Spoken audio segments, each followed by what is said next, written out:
খেতি কৰা আগমুহূৰ্তত মাটি পৰীক্ষা কৰাটো কিমান গুৰুত্বপূৰ্ণ মাটি পৰীক্ষা কিয় কৰাব লাগে বা মাটি পৰীক্ষা কৰাবলৈ কাৰ লগত কেনেকৈ আপোনালোকে যোগাযোগ কৰিব আদি প্ৰশ্নবোৰৰ উত্তৰ বিচাৰি আমি কাষ চাপিছিলোঁ কামৰূপ জিলা কৃষি বিজ্ঞান কেন্দ্ৰৰ ফাৰ্ম পৰিচালক অৰূপ কুমাৰ শৰ্মা এই সন্দৰ্ভত তেওঁ কিছু বক্তব্য আগবঢ়াইছে হে আমাৰ দৰ্শকসকললৈ আগবঢ়ালোঁ মাটিৰ যিটো আমলিক আৰু ক্ষাৰকীয় গুণ সেই আমলিকতাটো কিমান আছে তেতিয়া আমি আগতীয়াকৈ 25 পৰা 30 দিন আগত আমি কি কৰিব লাগে তাত চূণ প্ৰয়োগ কৰিব লাগে তাৰমানে মাটিৰ টেঙা গুণটো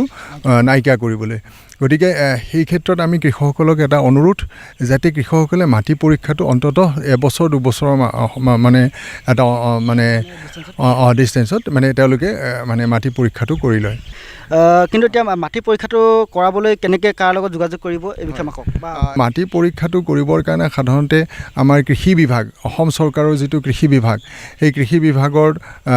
লেবৰেটৰী আছে ঠিক তেনেকৈ প্ৰাইভেট লেবৰেটৰীবিলাক আছে ঠিক তেনেকৈ অসম কৃষি বিশ্ববিদ্যালয়ৰ অধীনৰ গৱেষণা কেন্দ্ৰবোৰত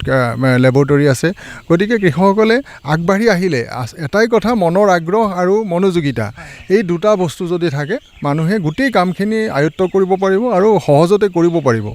গতিকে সেইটোৱে মই ভাবোঁ আৰু আমাৰ ফেচিলিটিছখিনি আছেই গোটেই চাৰিওফালে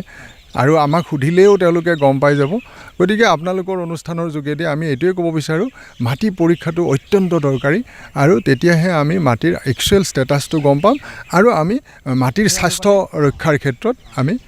মানে কিছু কৰণীয় যিখিনি আছে সেই কৰণীয়খিনি কৰা হ'ব